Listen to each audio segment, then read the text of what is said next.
왕도는 없다. 오로지 정도만 있을 뿐이다. 시골에서와 투자자들의 정도 찾기 그 세 번째 시간. 제가 장황하게 설명을 했는데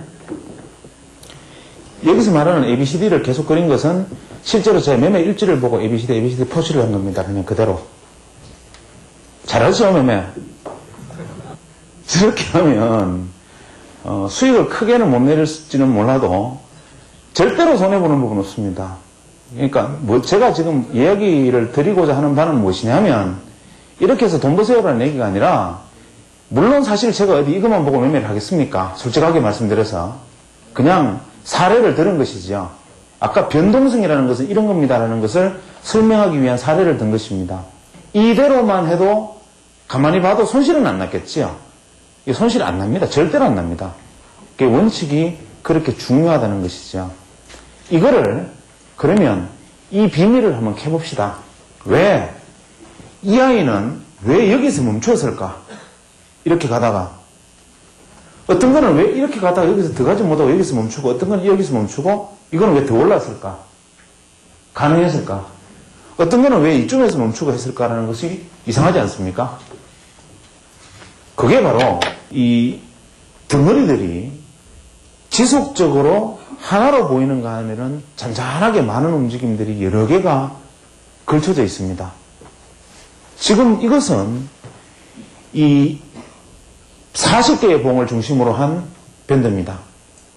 그러면 이게 10개 봉 기준으로 가거나 만약에 100개 봉 기준으로 가면 어떻게 될까? 라는데 이 요소의 핵심 해답이 다 숨어 있습니다. 예를 들어서 이 그림을 한번 보시죠. 이 그림을 보면은 생각이 많아집니다. 아까와 같은 40개의 봉으로 본 그림하고 지금처럼 200개의 봉으로 본 그림하고는 틀리지요. 큰 눈으로 200개의 봉으로 본 그림은 여기서부터 이만큼의 구간대까지는 그냥 어떤 흐름을 보여주더라도 안전한 매매를 해도 괜찮다는 것을 사실 보여주고 있었던 그림입니다. 여기서 돌파했던, 여기서 트레일 스톱, 여기서 채널 브레이크아웃이, 익스펜드 브레이크아웃이 200개의 봉에서 여기서 나타나는 것은 무엇입니까? 대세적인 강력한 상승의 파동이 브레이크아웃을 했다는 것을 의미하는 것이지요. 만약에 30분 봉으로 봤을 때 최소한 약 3개월 이상에 걸친 강력한 대세의 전환의 발생을 좁아진 변동성에서 넓어가는 변동성으로 보여준 것입니다. 그러면 우리가 40분 변동성 밴드로 봤을 때는 어떤 입장에 취해야 하는지는 사실 기본적으로 입장은 이미 정해져 있습니다. 반등시 매도 마인드를 가지고 접근하겠습니까? 조정시 매수 마인드를 가지고 접근하겠습니까? 정답은 정해져 있는 것이지요. 이것은 아직 한 번도 변동성 밴드를 돌파한 적이 없는데 사실 죽으려고 그랬어요. 1월 13일 날. 그 다음에 극적으로 지금 살아나는 모습을 보여주고 있습니다. 이쯤 되면 여기서 벌써 시장이 안 좋다는 것을 경고신호를 우리는 이미 알 수가 있습니다. 여기서는 시장 경고신호가 발생을 했죠. 여기서는 굉장히 위험한 구간입니다. 자, 이런 식으로 보면 지금 제가 말씀드리고자 했던 그림을 아마 이해가 가능하셨을 거라고 생각합니다. 이 변동성이라는 개념 이해하시겠습니까? 쉽게 말하면 뚫고 나갈 수 있는 자리가 있고 뚫고 나갈 수 있는 자리가 아닐 때가 있다. 가격적으로 시세가 가격을 고점을 돌파하더라도 이것은 진짜 돌파가 아닐 때가 있고 이 돌파는 진짜 돌파일 때가 있다. 이 차이를 이야기하는 겁니다.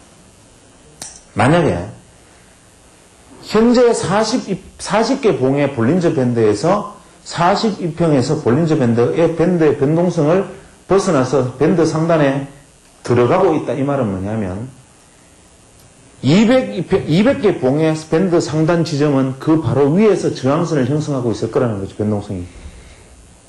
이해가 되시죠? 그러나 10개 봉 내지 20개 봉의 밴드 상단의 변동성은 더 남아 있습니다. 위로. 그러면 단기적으로 주가는 더 고점 돌파해서 튕겨나가는 것처럼 보이지만 저항에 의해서 되돌아 들어오는 지점이 만들어집니다. 예를 들어서 200개 봉에, 예를 들어 우리가 25분 봉이든 30분 봉이든 봉에 따라 틀리겠지만 200개 봉에 이평이 이렇게 가고 있다 하더라도 단기 이평들은 위쪽에서 밑으로 떨어지면서 40봉 이평, 60봉 이평에 수렴하는 지점들이 생길 거 아닙니까? 그래서 그 국면에 따라서 중요한 이평의 지점들을 찾아주는 것이 우리가 안 보고도 찾을 수 있는 지점이 바로 MACD 지표지 않습니까? MACD는 이평선이 만났다 헤어졌다 하는 것을 이야기한단 말이죠. 이평선의 지지 반등을 의미하는 것이죠. 그러면 여기서 우리가 MACD는 뭐가 중요하겠습니까? 어떤 이평을 기준으로 삼느냐가 중요한 겁니다. MACD라는 지표가 의미가 있는 거예요. MACD를 해보고 지표로서 가치가 없다라고 생각되면 설정을 잘못한 겁니다.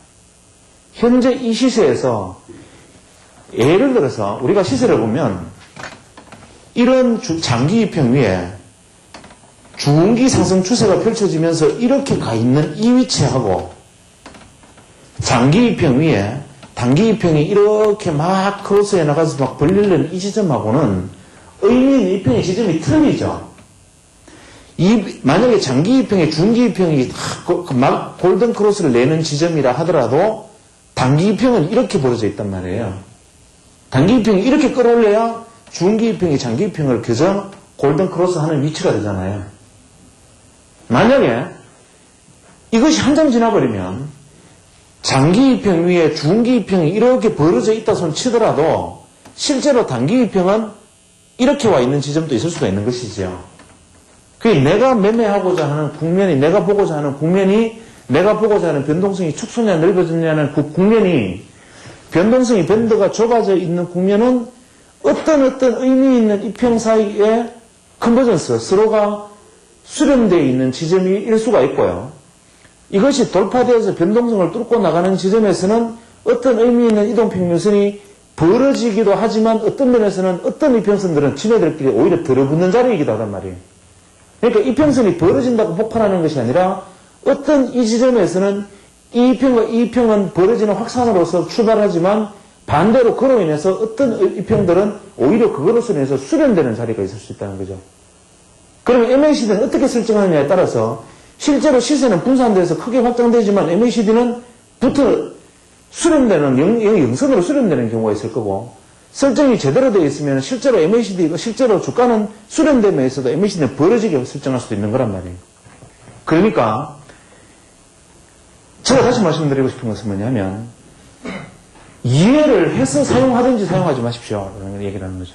그래서 MACD는 RSI든 스타캐스틱이든 어떤 것이든지 보조지표 하나만 알아도 대단히 훌륭한 것이라고 제가 목이 터져라고 얘기해도 MACD는 잘 안 맞아. 나는 RSI를 배워볼까 뭐 이것도 잘 안 맞으니까 무슨 어떤 누가 얘기한 무슨 보석 상자를 사서 해볼까 뭐 이런 이상한 생각들을 한단 말이에요.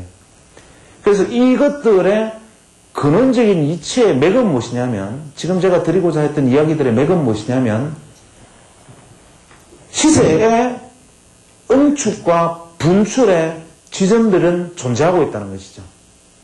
시세가 분출하면 다시 응축되려는 힘이 존재하고 시세가 응축되어 있으면 분출하는 힘이 존재하는 이 변정법이 역사가 그렇게 움직입니다.